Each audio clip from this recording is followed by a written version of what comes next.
ચલો મિત્રો નવમો દાખલો શું કીધું જો x y x plus y y x plus y x plus y xy નું મૂલ્ય શોધ. આ નિશ્ચયકનું મૂલ્ય શોધ. હવે ડાયરેક્ટ વિસ્તરણ નહીં કરવાનું, વિસ્તરણ કરશો તો પદ બહુ મોટા આવશે. એટલે ક્રિયા કરીએ છીએ. ચાલો કઈ ક્રિયા કરીએ છીએ જોજો. તો આપણે આમાં બધું સરખું સરખું દેખાય છે એટલે તમારે શું વિચારવાનું, બધાને એક જગ્યાએ ભેગા કરી દેવાનું. ધારો કે હું પહેલી હારમાં બીજી ત્રીજી ઉમેરી દઉં છું. ચાલો પહેલી હારમાં બીજી ત્રીજી હાર તમે ઉમેરશો તો શું આવશે અહીંયા વિચારવાનું. પહેલી હારમાં બીજી ત્રીજી હાર ઉમેરીએ તો આપણી પાસે શું આવશે તે જુઓ. તો પહેલી હાર બદલાય છે, ક્રિયા કરીશું પહેલી હારમાં બીજી ત્રીજી ઉમેરતા. બરાબર છે, બીજી ત્રીજી ઉમેરી દેશો તો x ડબલ થાય y ડબલ થાય. તો 2 વડે ગુણીને એકવાર લખવાનું, 2 ગુણ્યા x પ્લસ y, 2 ગુણ્યા x પ્લસ y અને 2 ગુણ્યા x પ્લસ y. આવી રીતે બીજી ત્રીજી હાર જેમ છે તેમ જ. ચાલો એમાં કોઈ ચેન્જ કરવો નહીં. હવે મિત્રો પહેલી હારમાંથી સામાન્ય લઈ શકો, 2 ગુણ્યા x પ્લસ y. ચાલો 2 ગુણ્યા x પ્લસ y સામાન્ય, અંદર શું વધ્યો 1 1 1. ચાલો પછી y x plus y x, x plus y x અને y. શું કારણ આપીએ? કારણ કે r1 માંથી 2 ગુણ્યા x પ્લસ y સામાન્ય લેતા. ઓકે, હવે આપણે બહુ ઈઝી દાખલો થઈ ગયો. ઈઝી એટલા માટે કે હવે અઘરો નથી કઈ, બધા પોઈન્ટ સેરા. જો આ જે ત્રીજો સ્તંભ છે એને પહેલામાંથી બાદ કરો, ત્રીજાને બીજામાંથી બાદ કરો. આપણે એનો સંકેત લખી નાખીએ કે C1 બદલાય છે, ક્રિયા થશે C1 માઇનસ C3. C2 બદલાય છે, ક્રિયા થશે C2 માઇનસ C3. ત્રીજા સ્તંભને પહેલામાંથી બાદ કરો, ત્રીજાને બીજામાંથી બાદ કરીએ. તો is equal two 2 into x plus y. અહીંયા બાદ કરશો તો શું આવ્યું 0, y minus x અને આમાંથી બાદ કરો એટલે x. ચાલો ત્રીજા સ્તંભને બીજામાંથી બાદ કરો એટલે 0, x નીકળી જાય y અને x minus y. છેલ્લો સ્તંભ જેમ છે તેમ જ. ત્રીજા સ્તંભને પહેલામાંથી બાદ કરો, ત્રીજાને બીજામાંથી બાદ કરો. હવે આપણે વિસ્તરણ કરવાનું અહીંયા. તો વિસ્તરણ કરીએ છીએ, ધ્યાન આપજો. 2 into x plus y વિસ્તરણ. અહીંયા 1 થી વિસ્તરણ કરવાનું, 1 થી અગ્રવિકર્ણ માઈનસ પ્રતિવિકર્ણ. ચાલો કૌંસમાં y minus x ગુણ્યા x minus y. બરાબર છે. હવે minus xy આવી રીતે. હવે આનું એકદમ સાદુરૂપ આપી દઈશું. તો is equal to 2 into x plus y. ચાલો અહીંયા ગુણીને કમ્પ્લીટ કરીએ, ગુણી નાખીએ બધું જ. તો પહેલું પદ y ગુણ્યા x એટલે xy minus y square minus x square plus xy અને માઈનસ xy. ચાલો ગુણી નાખ્યું. હવે સાદુરૂપમાં જઈએ તો તમે જાણો છો xy નીકળી જાય છે. બાકીનું પદ જોઈ લો. બાકીના પદમાં તમારું પદ રહેશે આ પ્રમાણે is equal to 2 into x plus y કૌંસમાં. ચાલો હવે આપણે ધારો કે હું માઈનસ ને બહાર લઈ લઈશ, તો માઈનસ બહાર લઈએ તો અહીંયા બધાની નિશાની બદલાઈ જશે. શું આવ્યું? x square minus xy plus y square. Minus બહાર લીધા છે. હવે આ તમે એક નાના ધોરણમાં ભણ્યા સૂત્ર આવી ગયું, ઘનનું સૂત્ર યાદ કરો. તો is equal to -2 into x cube minus y cube. ચાલો આ છે આપણો જવાબ. તો મિત્રો પરિવાર જોઈ લો, સહેલો છે. નિશ્ચયકનું મૂલ્ય શોધો તો પહેલાથી વિસ્તરણ નહીં કરતા ને તો બહુ અઘરો થઈ જાય. તો આપણે શું કર્યું, પહેલી હારમાં બીજી ત્રીજી ઉમેરી દીધી એટલે પદ આવા આવશે, ડબલ થઈ જાય છે. હવે પહેલી હારમાંથી સામાન્ય નીકળે. હવે ત્રીજા સ્તંભને પહેલામાંથી બાદ કરો, ત્રીજાને બીજામાંથી બાદ કરો, પછી વિસ્તરણ કરી નાખો. અગ્રવિકર્ણ માઈનસ પ્રતિકર્ણ ગુણી નાખશો એટલે આવું આવશે. xy એક નીકળી જશે વધેલું, એમાંથી માઈનસ ને બહાર લીધા છે. હવે મિત્રો ઘનનું સૂત્ર આવી ગયું, x ની 3 ઘાત માઈનસ y ની 3 ઘાત. તો આપણો આ જવાબ થશે. ચાલો મિત્રો 10મો દાખલો. નિશ્ચયકનું મૂલ્ય શોધો. તમે જોશો તો ખબર પડી જશે સહેલો છે. બરાબર છે. તો સૌપ્રથમ નિશ્ચયક જે આપ્યો છે તે મેં લઈ લીધો. હવે મિત્રો પહેલા તો તમારે અહીંયા 1 1 દેખાય ને ત્યાં બધું 0 બનાવવાનું ચાલુ કરી દેવાનું. તો પહેલી હારને બીજી ત્રીજીમાંથી હું બાદ કરીશ. તો ક્રિયા આપણે આવી થશે કે બીજી હાર બદલાય છે, ક્રિયા છે r2 - r1. બીજીમાંથી પહેલી બાદ કરીશું. પછી R3 બદલાશે, ક્રિયા થશે R3 માઇનસ R1. ચાલો પહેલી R ને બીજીમાંથી બાદ કરીએ, પહેલી R ને ત્રીજીમાંથી બાદ કરીશું. તો બરાબર આવશે પહેલી R જેમ છે તેમ જ. ચાલો બીજીમાંથી બાદ કરો એટલે અહીંયા 0, આ x નીકળી જાય y, y 0. ચાલો 1 1 0, x x 0 અને અહીંયા શું વધે y નીકળી જાય x. હવે જો કેટલો ઈઝી દાખલો થઈ ગયો. હવે વિસ્તરણ કરી દેવાનું. વિસ્તરણ કરીએ તો અહીંયા 1 થી આ બંને 0 છે ને તો 1 નું જ વિસ્તરણ કરવાનું રહે. તો 1 into ચાલો xy minus 0 અગ્રવિકર્ણ માઇનસ પ્રતિવિકર્ણ. ચાલો ઇઝ ઇક્વલ ટુ xy. તો તમને MCQ માં આવા દાખલા પૂછાય કે આનું મૂલ્ય કેટલું આવ્યું xy. ચલો મિત્રો 11મો દાખલો. સૂચના શું છે પહેલા જોઈશું. 11 થી 15 માં ગુણધર્મોનો ઉપયોગ કરીને સાબિત કરો. નિશ્ચયકના ગુણધર્મોનો ઉપયોગ કરવાનો છે. 11મા દાખલામાં નિશ્ચયક જો અને જમણી બાજુ અવયવ છે જો alpha minus beta, beta minus gamma, gamma minus alpha અને છેલ્લો અવયવ છે alpha plus beta plus gamma. તો તમે છેલ્લો અવયવ છે ને એ પહેલા બની નાખો. જો પહેલા તો તમારે આ પહેલો સ્તંભ જો ત્રીજા સ્તંભમાં ઉમેરી દેશો ને પહેલા સ્તંભને ત્રીજા સ્તંભમાં તો શું આવ્યું alpha plus beta plus gamma, alpha plus beta plus gamma, alpha plus beta plus gamma. એક અવયવ તો તમારો સીધો બની જ જાય છે. ઓકે, તો આપણે ડાબી બાજુ લીધી, ધ્યાન આપજો. LHS. હવે ક્રિયા શું કરીશું? પહેલા સ્તંભને ત્રીજા સ્તંભમાં ઉમેરીશું. તો પહેલા સ્તંભને ત્રીજા સ્તંભમાં ઉમેરી દઈએ. ચાલો alpha square, beta square, gamma square જેમ. હવે ત્રીજા સ્તંભમાં ઘટકો આવા આવશે alpha plus beta plus gamma, alpha plus beta plus gamma. ક્રિયા શું કરી? કારણ કે C3 બદલાય છે, C3 માં C1 ઉમેર્યો. C3 માં કોને ઉમેર્યો? C1. હવે મિત્રો ત્રીજા સ્તંભમાંથી સામાન્ય નીકળશે કે alpha plus beta plus gamma સામાન્ય. અંદર શું આવ્યું? તો ત્રીજા સ્તંભમાં પદ સામાન્ય નીકળી ગયું છે એટલે આવશે 1 1 1 1. ચાલો કારણ આપી દઈશું. કારણ કે C3 માંથી alpha plus beta plus gamma સામાન્ય લેતા. ચાલો સામાન્ય લેતા. ઓકે, હવે મિત્રો આવું જ્યારે નિશ્ચયકમાં 1 1 1 આવે તો તમારે 0 બનાવવાનું ચાલુ કરી દેવાનું. આપણે શું કરીએ? પહેલી R માંથી બીજી R બાદ કરીશું, બીજી R માંથી ત્રીજી R બાદ કરીશું. તેનો સંકેત આવો થશે. પહેલી R બદલાય છે, ક્રિયા થઈ R1 માઇનસ R2. ચાલો બીજી R બદલાય છે, ક્રિયા થઈ R2 માઇનસ R3. આવી રીતે બરાબર. પહેલી R માંથી બીજી બાદ કરો અને બીજી માંથી ત્રીજી. તો આપણી પાસે આવશે alpha plus beta plus gamma. ચાલો અહીંયા બાદ કરશો એટલે આલ્ફા માઇનસ બીટા, અહીંયા alpha square minus beta square 1 1 0. ચાલો બીજી માંથી ત્રીજી R બાદ કરીએ તો beta minus gamma, beta square minus gamma square અને 0. Gamma gamma square 1. આવી. હવે મિત્રો ડાયરેક્ટ તમારે નથી ગણવાનો, ગુણધર્મનો ઉપયોગ કરીને ગણવાનો છે. ડાયરેક્ટ ગણશો તો માસ કપાઈ જશે. તો હવે શું કરવાનું? તો પહેલી R માંથી સામાન્ય, બીજી R માંથી સામાન્ય કોણ નીકળે? પહેલી R માંથી આલ્ફા માઇનસ બીટા નીકળે, બીજી R માંથી બીટા માઇનસ ગેમા નીકળશે. ચાલો બે અવયવ સામાન્ય લઈશું alpha plus beta plus gamma. પહેલી R માંથી આલ્ફા માઇનસ બીટા, બીજી R માંથી બીટા માઇનસ ગેમા. ચાલો નિશ્ચયકમાં શું વધ્યું? તો 1. અહીંયા તફાવતના અવયવમાં પ્લસ વાળો અવયવ વધે. બરાબર છે? તફાવતના અવયવમાં પ્લસ વાળો અંદર વધે. ચાલો પછી 1 બીટા પ્લસ ગેમા 0. છેલ્લી હાર જેમ છે તેમ જ, છેલ્લી હાર જેમ છે તેમ જ.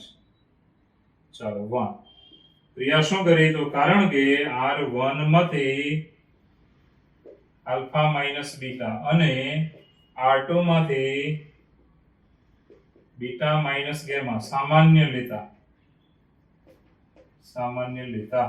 ઓકે, ચાલો હજુ પણ તમારે વિસ્તરણ નહીં કરવાનું, કારણ કે જ્યાં સુધી ગુણધર્મ વાપરી શકો ત્યાં સુધી વાપરવાના છે. નહીં વાપરવાના ડાયરેક્ટ વિસ્તરણ કરી નાખશો તો એટલે એ લોકો અડધો માર્ક્સ કાપી શકે, વધારે ડાયરેક્ટ હોય તો 1 માર્ક્સ કાપી શકે. ચાલો હવે આપણે શું કરીએ? તો હવે આપણે છે ને અહીંયાથી ધ્યાન આપજો, આમાં જુઓ. તો પહેલી R માંથી બીજી R ને બાદ કરી દઈશ. ચાલો પહેલી R માંથી બીજી R બાદ કરીએ તો શું આવે જુઓ.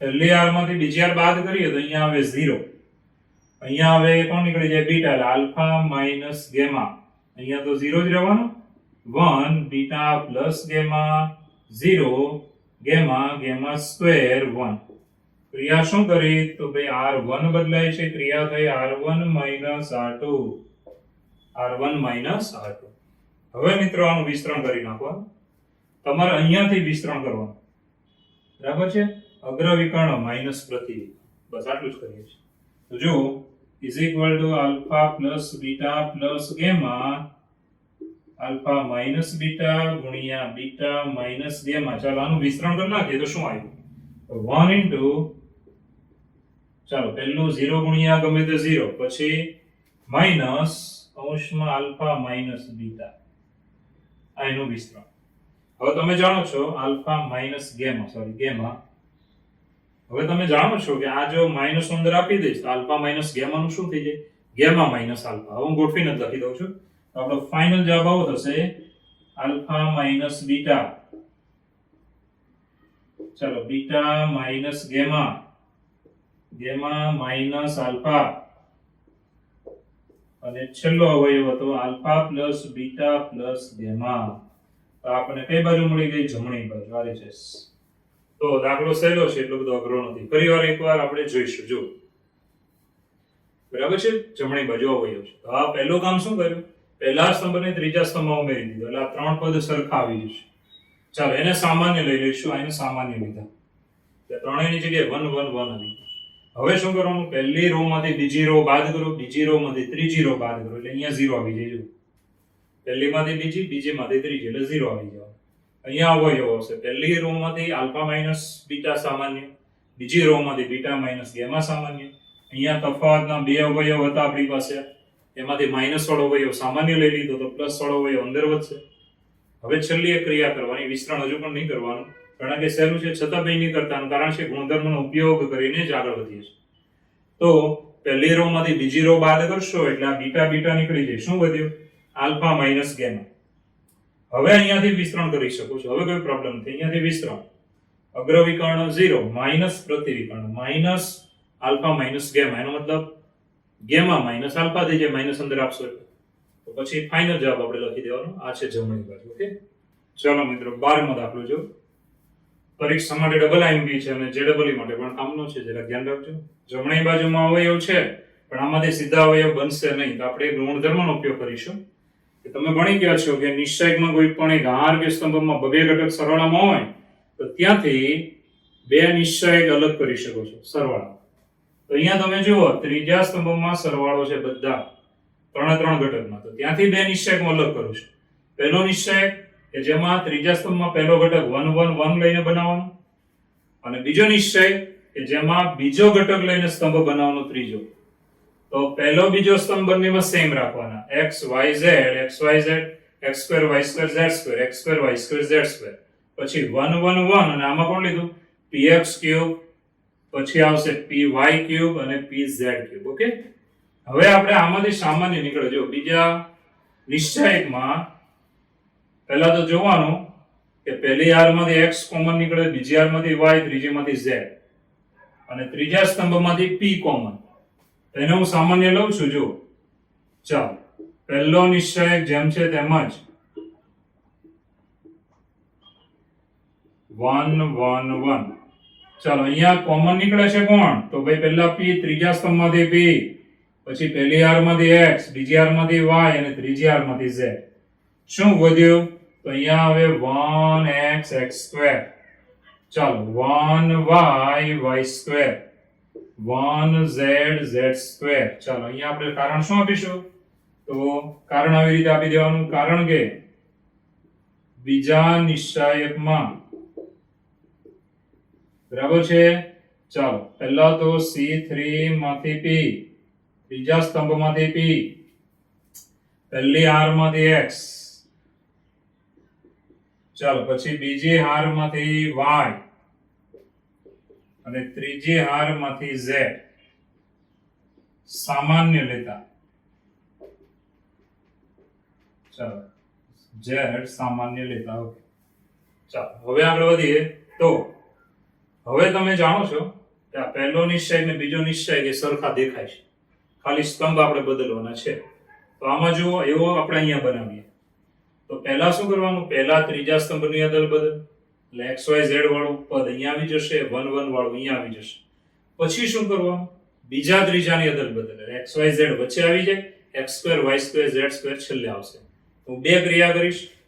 કોઈ પણ બે સ્તંભ કે આરની અદલ બદલ કરો તો નિશ્ચયનું મૂલ્ય વિરોધી થાય, પણ બે વખત ક્રિયા કરો તો માઇનસ માઇનસ શું થઈ જાય? પ્લસ. ચાલો, ક્રિયા આ પ્રમાણે આવશે કે 1 1 1 પછી xyz x2 y2 z2. ચાલો, પછી pxyz, પછી નિશ્ચય હતો આપણો 1 1 1 xyz x2 y2 z2. ચાલો, ક્રિયા જે કરી એનું કારણ આપવાનું ભૂલવાનું નહીં. તો હું કારણ આપી દઉં છું. કારણ કે પ્રથમ નિશ્ચાયકમાં શું કર્યું? તો પહેલા આપણે કર્યું પહેલા સ્તંભ અને ત્રીજા સ્તંભની અદલ બદલ C1 to C3, અને ત્યારબાદ ધ્યાન આપજો, આ શબ્દ આવવો જ જોઈએ. ત્યારબાદ આ શબ્દ લખવાનો, આ ક્રિયા થયા પછી C2 C3 કરતા ત્યાર પછી બીજી ક્રિયા કરવાની કે બીજા ત્રીજા સ્તંભની અદલ બદલ. ઓકે મિત્રો, હવે સામાન્ય નીકળે છે. જો નિશ્ચયક સામાન્ય, આ નિશ્ચયકની જગ્યાએ 1 વધે, 1 વડે ગુણાકારમાં હોય જ, 1 plus pxyz.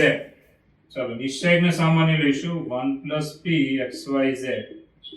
નિશ્ચયક છે 1x x2 1y y2 1z z2.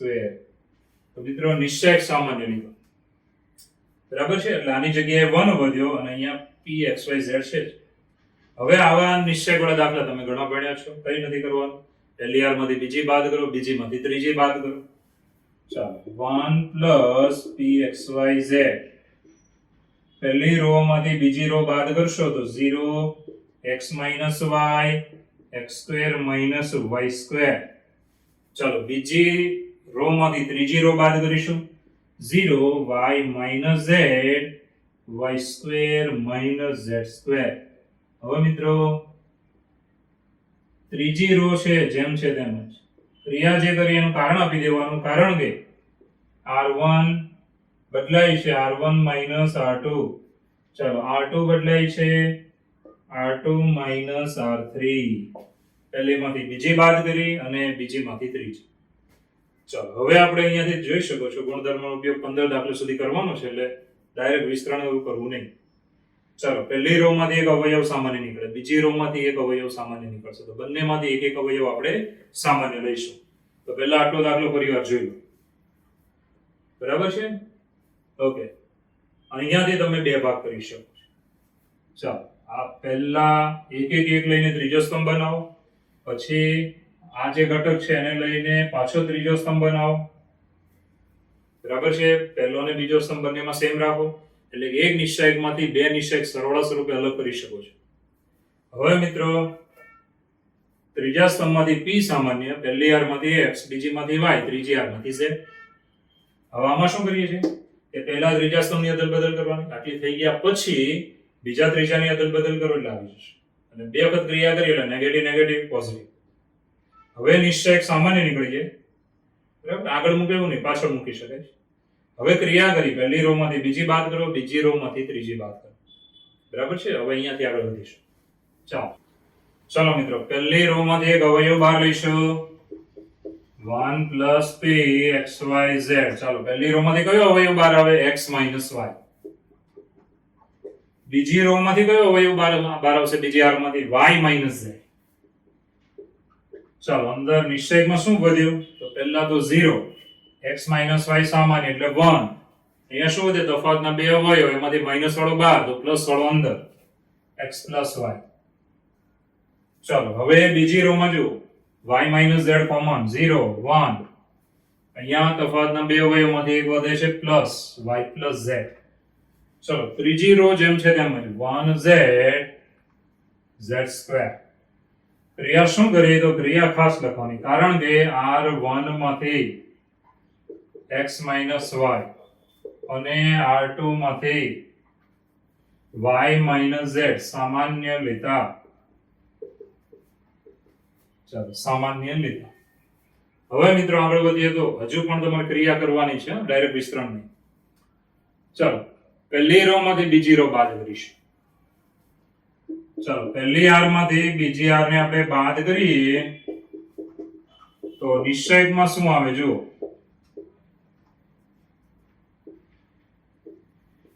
ચાલો પહેલી આર માંથી બીજી આર 0 1 minus 1 એટલે 0. અહીંયા કોણ નીકળી જાય y, કોણ વધ્યો x minus z. ચાલો બીજી અને ત્રીજી રો જેમ છે તેમ જ. ચાલો ક્રિયા જે કરી એનું કારણ આપવાનું, કારણ કે r1 બદલાય છે, ક્રિયા થઈ r1 minus r2. Ready?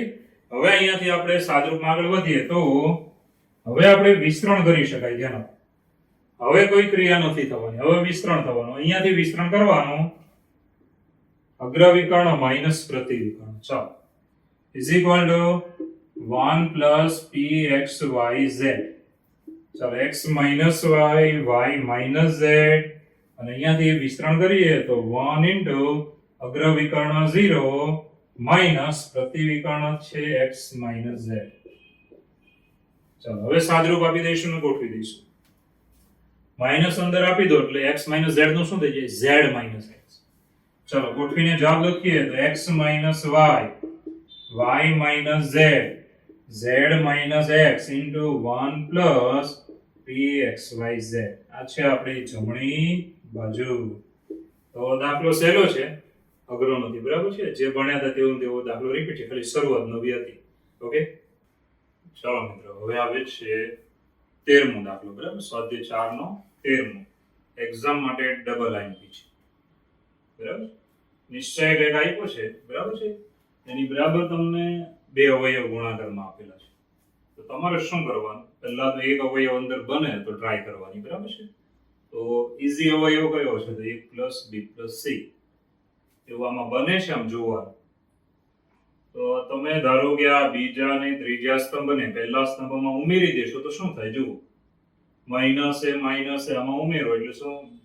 3a minus એ માઇનસ એટલે ખાલી a, b અને c. એટલે શું બન્યું? a plus b plus c. ચાલો આ ઘટકને અહીંયા ઉમેરો, આને પણ અહીંયા ઉમેરો તો 3b ઉમેરો, માઇનસ b એટલે માઇનસ b એ આમાંથી કાઢી નાખશો એટલે b, a અને આનો c, એનો મતલબ a plus b plus c. ચાલો આ બંનેને અહીંયા ઉમેરી દો તો માઇનસ c અને અહીંયા 3c ઉમેરો એટલે c વધે તો a plus b plus c. તો ચોખ્ખી વાત છે કે બીજા અને ત્રીજા સ્તંભને હું પહેલા સ્તંભમાં ઉમેરી દઈશ. ધ્યાન આપજો, પહેલા સ્તંભમાં ઉમેરી દઈશ તો મને ફાયદો થશે ઉમેરવાના. બંને પહેલા સ્તંભમાં ઉમેરી દઈએ તો શું આવ્યું? a plus b plus c.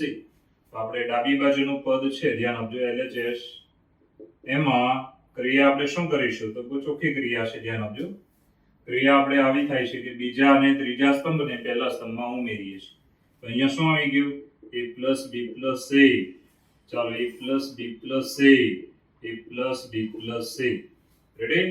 બીજો અને ત્રીજો સ્તંભ જેમ છે તેમ જ, minus a plus b, 3b minus c plus d. ચાલો minus a plus c, minus b plus c અને 3c. ચાલો નું રીઝન, કારણ કે c1 બદલાય છે, ક્રિયા થઈ c1 plus c2 plus c3. પહેલા સ્તંભમાં બીજો ત્રીજો સ્તંભ ઉમેર્યો માટે આપણને આ એક પદ મળી ગયું કે જે જમણી બાજુમાં અવયવ પણ છે.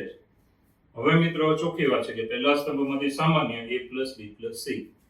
ચાલો પહેલા સ્તંભમાંથી હું સામાન્ય લઈશ a plus b plus c. અંદર વધ્યો 1 1 1, પહેલા સ્તંભમાંથી સામાન્ય.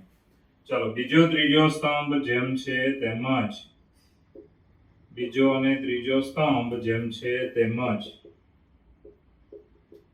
ચાલો 3c.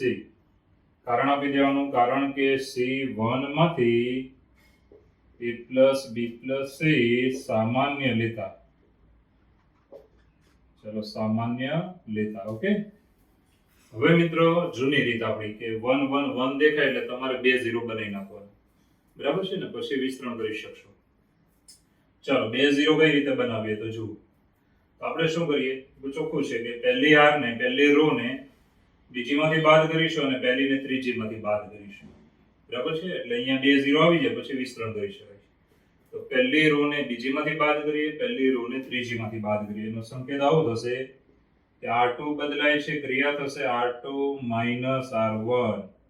ચાલો R3 બદલાય છે, ક્રિયા થશે R3 R1.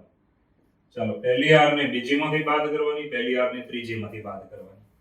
તો બરાબર આવશે A plus B plus C. ચાલો નિશ્ચયક પહેલી R ને બીજીમાંથી બાદ કરવાની, પહેલી R જેમ છે તેમ જ minus A plus C. ચાલો પહેલી R ને હું બીજીમાંથી બાદ કરીશ તો અહીંયા આવી ગયું 0. અહીંયા બાદ કરો તો 1 b નીકળી જશે એટલે કેટલા વધ્યા 2b. 2b minus minus plus એટલે a plus 2b. બરાબર. ચાલો આને આમાંથી બાદ કરશો, બાદ એટલે c તો નીકળી જ ગયો, a કેવો થઈ ગયો માઈનસ માઈનસ પ્લસ એટલે a minus b. ચાલો પહેલી R ને ત્રીજીમાંથી બાદ કરો એટલે અહીંયા શું આવી જાય 0. ચાલો અહીંયા શું આવે તો b તો નીકળી જ ગયો, a કેવો થઈ જાય માઈનસ માઈનસ પ્લસ એટલે a minus c. ચાલો અહીંયા કોણ નીકળી જાય, એક c નીકળી જાય, 2c વધે ને એ કેવો થઈ જાય પ્લસ a plus 2c. આવી રીતે. હવે મિત્રો હવે કોઈ ક્રિયા નથી કરવાની, હવે આપણે સીધું વિસ્તરણ કરીશું. તો આ પહેલા સ્તંભથી વિસ્તરણ કરવાનું, 0 0 એનું લખવાનું નહીં, ખાલી આ 1 નું જ લખવાનું.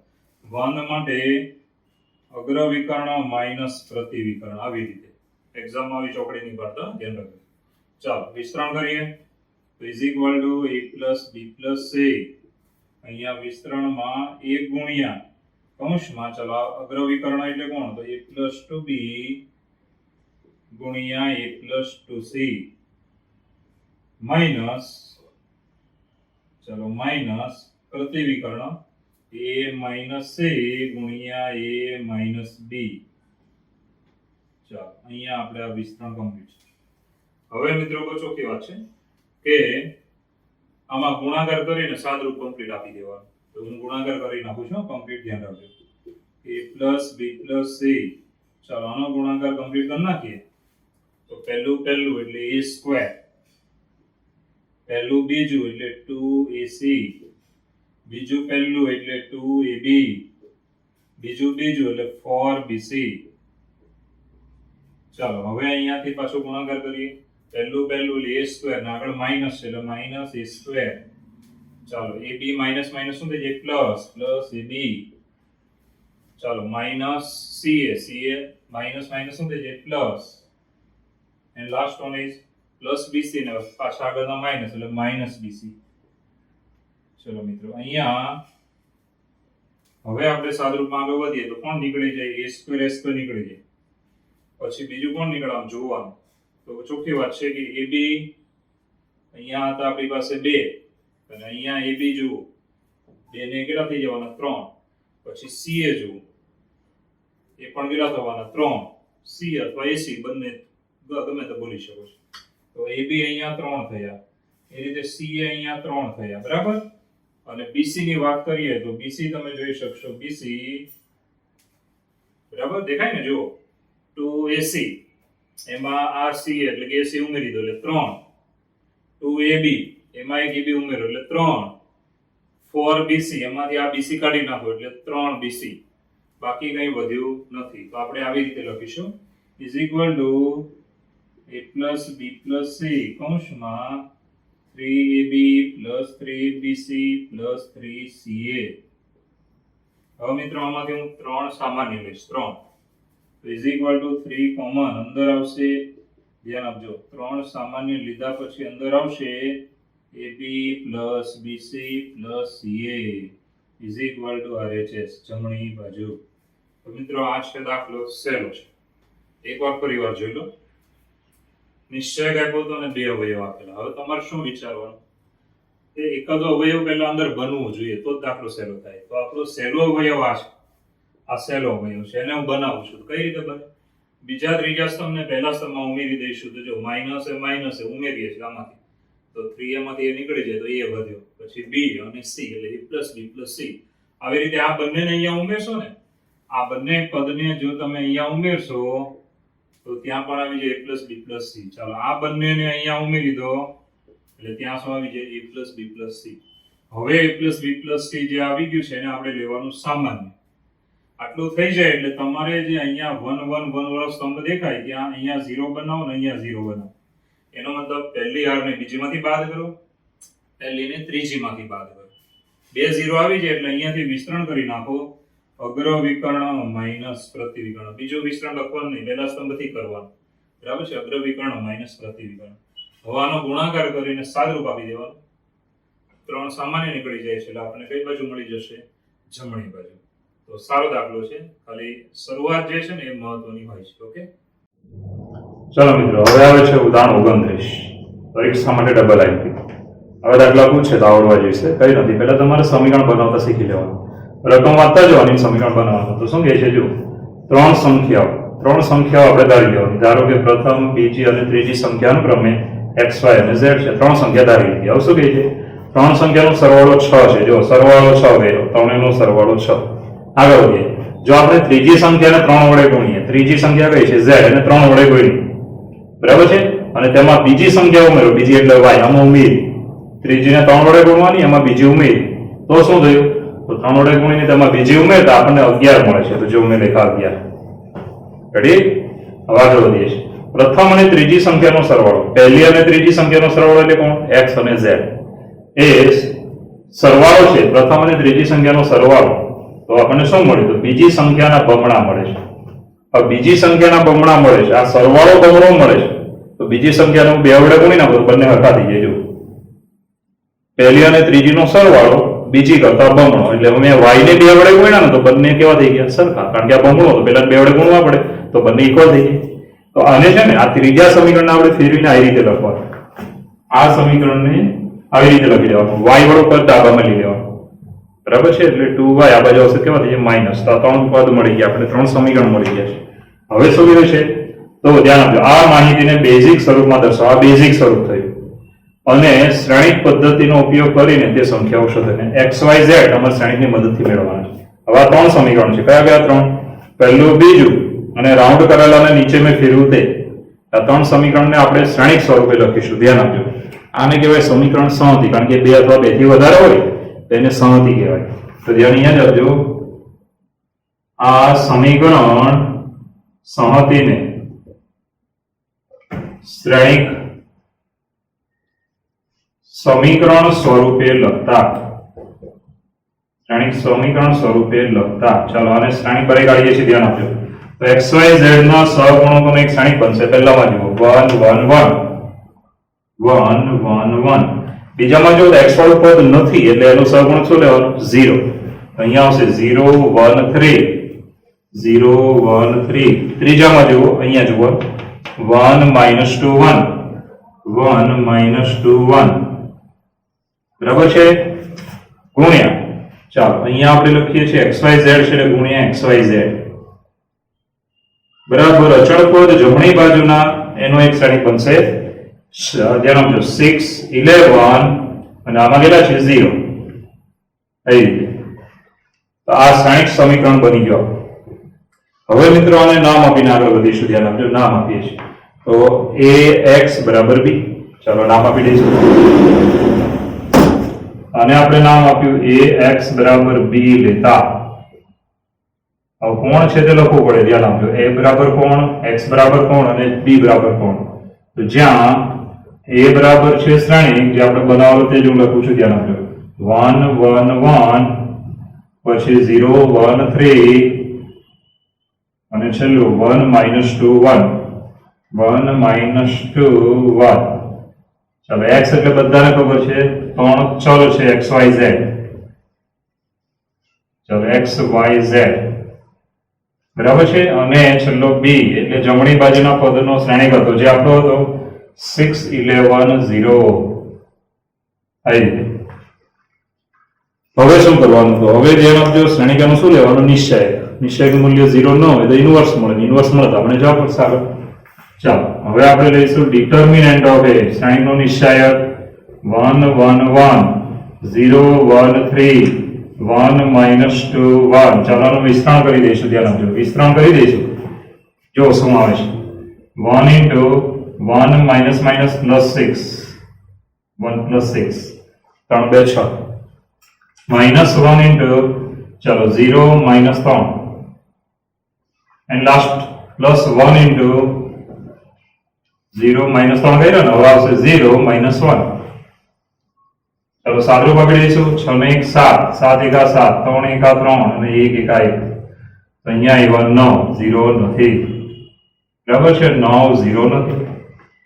હવે 0 નથી તો આના પરથી એમ કહી શકાય કે મળે ઇન્વર્સ મળે આપણને, એ ઇન્વર્સ મળે. હવે આપણે એના સહઅવયવો લેવાના છે, ધ્યાન આપજો. સહઅવયવોમાં હવે થોડું ડાયરેક્ટ લખશો તો ચાલશે. કેવી રીતે? જુઓ, પહેલા તો અજોઇન્ટ ઓફ એ માટે, આના માટે આપણે સહઅવયવો બનાવવા પડે. તો પહેલો a11 ઇઝ ઇક્વલ ટુ, ચાલો a11 બરાબર. હવે તમે છે ને ડાયરેક્ટ આવી રીતે લખી શકો છો, -1 ની ઘાત 1 + 1, એનું 19 તમારે ડાયરેક્ટ વિસ્તરણ કરી દેવાનું. તો આનું વિસ્તરણ કરશો 19 નું, 1 એકા 1, 3 2 6, 6 ને કેટલા થઈ ગયા 7. તો અહીંયા ડાયરેક્ટ લખી દેવાના 7. આવી રીતે લખી શકો, બોર્ડની એક્ઝામમાં બી લખી શકો. ચાલો આનો જવાબ કેટલો આવશે? તો 1 ગુણ્યા પ્લસ 1 ગુણ્યા 7, એટલે સીધા 7 જ લખવાનું. ચાલો પછી આગળ વધીએ તો a12 બરાબર -1 ની ઘાતમાં 1 + 2 ગુણ્યાનો 19 કેવો આવશે? આ 1 નો 19 એટલે આ 4 ઘટક આવશે ને, તો 0 - 3, 0 - 3 એટલે -3. ચાલો માઇનસ પ્લસ 3. ચાલો આગળ વધીએ.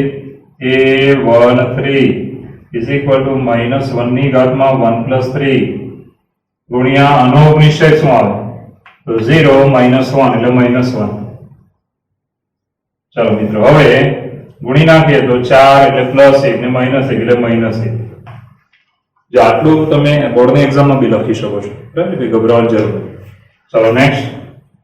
અને પછી a21 -1 ની ઘાતમાં 2 + 1, આનો 19 શું આવે? તો 1 એકા 1, 2 એકા 2, 2 ને 3 એટલે ગુણ્યા 3, એકી ઘાત છે એટલે -3.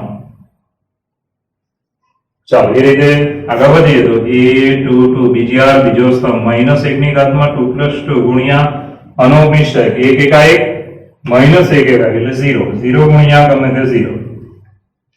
ચાલો નેક્સ્ટ.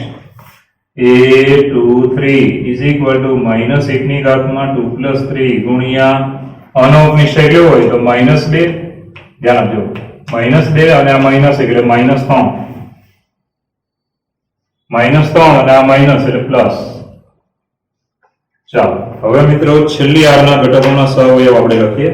છેલ્લી R a31 is equal two -1 ની ઘાતમાં 3 + 1 ગુણ્યા આનો 19 શું આવે? અથવા અહીંયા જો તો અહીંયા બી છે, આનો 19 શું આવશે? 3 એકા 3 -1 એટલે 2. 2 ગુણ્યા અહીંયા ઘાત કેટલી થવાની? ત્રીજી આર પહેલો સ્તંભ એટલે 4 ઘાત એટલે +2. ચાલો a32 ત્રીજી આર બીજો સ્તંભ -1 ની ઘાતમાં 3 + 2. ચાલો આનો 19 શું આવે? -2 નો, 3 એકા 3 -0 એટલે 3, 5 ઘાત એટલે -3. ચાલો છેલ્લા ઘટક માટે લખીએ. a33 ઇઝ ઇક્વલ ટુ -1 ની ઘાત 3 + 3 ગુણ્યા એનો 19 શું આવે? જો આનો 19 1 -0 એટલે 1.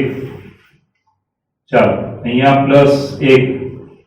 તો મિત્રો આ 9 સહઅવયવો આપણે લખ્યા. હવે આપણે સહઅવયવ શ્રેણી લખીએ છીએ, ધ્યાન આપજો. સહઅવયવ શ્રેણી તો ઘટકો જોઈ લો. 7 3 -1 -3 0 3 અને 2 -3 1. તો પહેલી આરનો પહેલો સ્તંભ, બીજી આરનો બીજો સ્તંભ, ત્રીજી આરનો ત્રીજો સ્તંભ યાદ હશે તમને. તો પહેલા હું સહઅવયવ શ્રેણી લખી દઉં. ચાલો માટે adjoint of A is equal to સહઅવયવ શ્રેણી. ચાલો પહેલી આરનો પહેલો સ્તંભ બનાવો. પહેલી આરમાં 7 3 -1. ચાલો એનો પહેલો સ્તંભ બનશે 7 3 -1, 7 3 -1. ચાલો બીજી આર લ્યો,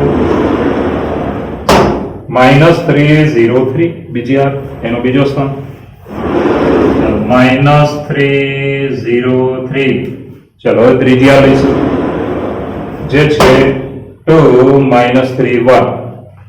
ચાલો 2 -3 1, 2 -3 1.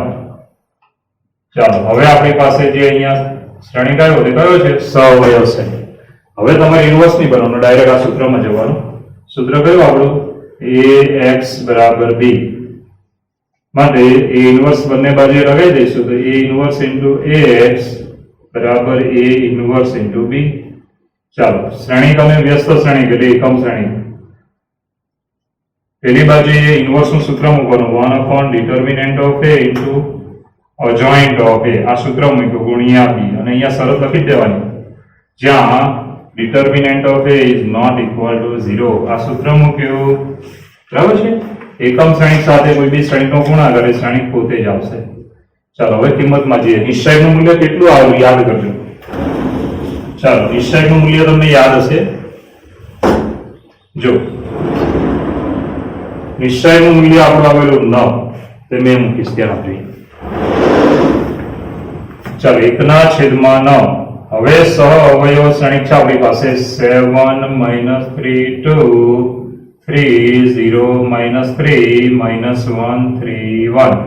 ચાલો ગુણ્યા શ્રેણિક b. હવે b તમને ક્યાંથી મળે તો જરા ધ્યાન આપજો. શ્રેણિક b. ચાલો શ્રેણિક b જે છે અહીંયા 6 11 0. ઓકે 6 11 0. ચાલો 6 11 0. ચાલો મિત્રો હવે આપણે પેલા ગુણી કાઢીએ છીએ તો ઇઝ ઇક્વલ ટુ 1/9. ચાલો અહીંયા ગુણાકાર કરીએ તો પહેલી આર પહેલો સ્તંભ તો 6 7 42. ધ્યાન આપજો 42 42 પ્લસ છે. પછી આ બંનેનો ગુણાકાર -33 અને આ બંનેનો ગુણાકાર તો 0 જ છે. આનું ટોટલ કરીએ તો કેટલા આવશે વિચાર કરો કે 33 છે, બરાબર છે. આમાંથી કાઢી નાખો એટલે 10 ને 2 12, 12 માંથી 3 જાય તો 9, તો 9 વધે. 33 ને 9 42 એટલે 9.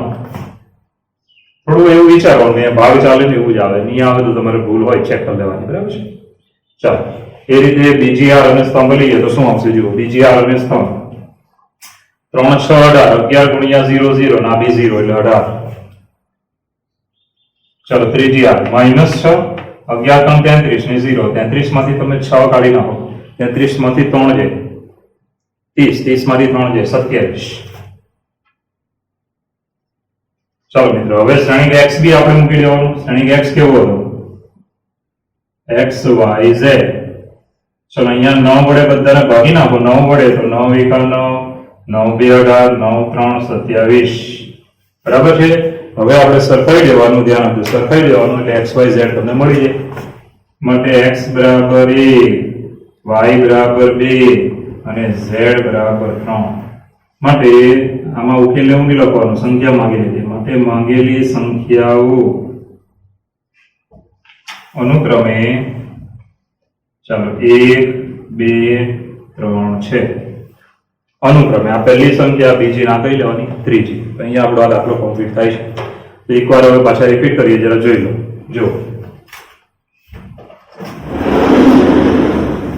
જો આ દાખલાઓ 3 કે 4 ગુણમાં બી પૂછાય છે એટલે ધ્યાન રાખજો, સહેલો છે. પહેલા તમે રકમ વાંચો. 3 સંખ્યાનો સરવાળો 6 છે. આપણે 3 સંખ્યા ધારી લેવાની x y z, સરવાળો 6. પછી શું કીધું કે ત્રીજી સંખ્યાને 3 વડે ગુણીને બીજીમાં ઉમેરીએ, ત્રીજીને 3 વડે ગુણીને બીજીમાં ઉમેરીએ તો આપણને કેટલા મળે છે? 11 મળે છે. જો બરાબર છે. પ્રથમ અને ત્રીજી સંખ્યાનો સરવાળો, પહેલી અને ત્રીજી સંખ્યાનો સરવાળો એ બીજી સંખ્યા કરતા બમણો છે. સરવાળો બીજી કરતા બમણો છે તો બીજીને 2 વડે ગુણો તો બંને કેવા થાય? ઇક્વલ. 2y ને આ બાજુ લઈ લો એટલે તમને 3 સમીકરણ મળ્યા. ધ્યાન આપજો. આ પહેલું, આ બીજું અને અહીંયા ત્રીજું.